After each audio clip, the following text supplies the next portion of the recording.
Hey, well, I just wanted to come on and try and talk. I stayed off yesterday because they said if you do too much, give yourself a little time, push back. I also took my braids out and I've been trying to do my hair. But it's so much I want to talk about. But again, thank you, thank you, thank you, thank you, thank you. Thank you for that call, that text I got from the producers that asked me if I wanted to participate. So at first I was like, heck, I have been on TikTok under an alias name going through a weight loss journey and being successful because no one knew of that side, that relationship, that part of my past. And I found peace and support under an alias. And I had a safety mechanism and I didn't want to risk losing it. But I think part of my journey leads me here to get to the point where I acknowledge who I am. I know a lot of my posts might seem angry. I think if you had all of this in you packed down for since like 2008, nearly 20 years. The woman at the well went through 13 years for hair healing, and I think this is mine now. All of the stories were wonderful. Thank you, Mike, for dealing with me, my ups and downs emotionally. It's hard to trust production again after going through Biggest Loser, and they tell you trust the process, and you get stuck. After going through that drama with the lawsuit, I think that I am very atypical because nobody else got sued.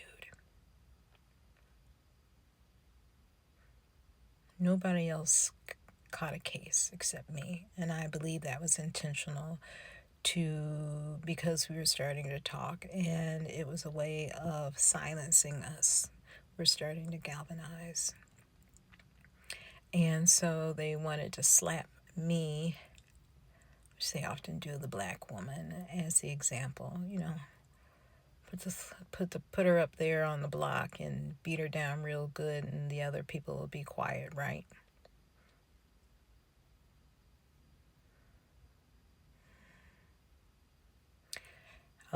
Some posts have been saying, what about her emotions? What about the background? I've just learned to pack it down so much.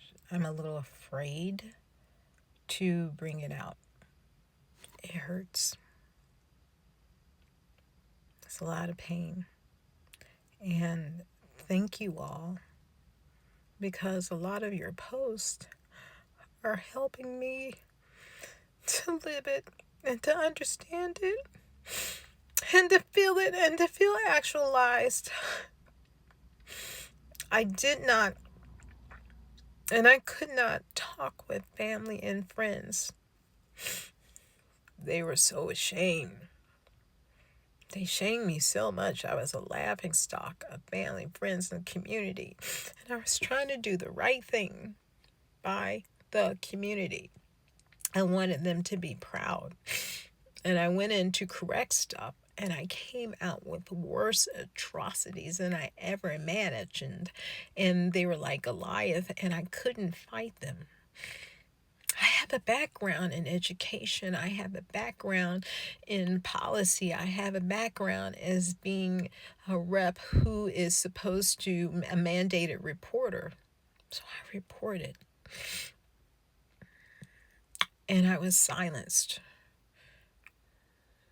I knew to report. It's just a lot. And I'm going to tell you something else right now. The documentary happened to catch me when I'm on a swing right now where I'm smaller. I tried to talk in the past when I was bigger. I wasn't believed. We talk about the psychology of pretty being more believable. I tried to talk and I could not be heard when I was very plus, very fat, because the measure of the scale from that show was the scale. No one took me credible unless the scale said I lost. And like a week or two before the show even came out, I personally found out that there was manipulations. And how do you have a reality show on weight loss and you don't hold everyone accountable for being honest about what they've done, and you let that air out, and you use that misinformation to harm me, to demoralize and sully my reputation? What does that do? It makes me go in ground, because it was hard getting work. It was hard walking around. People would walk around you and shame you. I could be sitting at a restaurant. What are you doing? That's why you didn't do well on the show. It ruined reputation. It ruined relationships with friends and family. I had a family who was excited, but we didn't learn until real time what narrative was coming out. And I was dumbfounded. I didn't have anything to say. No one has ever given me the platform to state one of the biggest things I think impacted how I was portrayed is that I endeavored to make sure I exercised my right to vote during the 2008 election. And that was that last episode.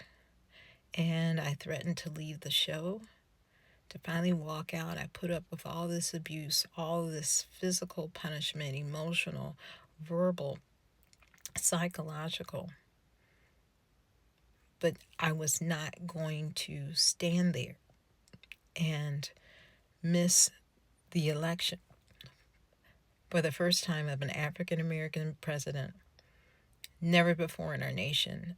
I didn't have a child. I remembered if I ever had a child, I did not want this legacy to be, oh, I missed the vote because I was on set. I'm happy to tell my daughter that I endeavored to ensure I got the right to vote.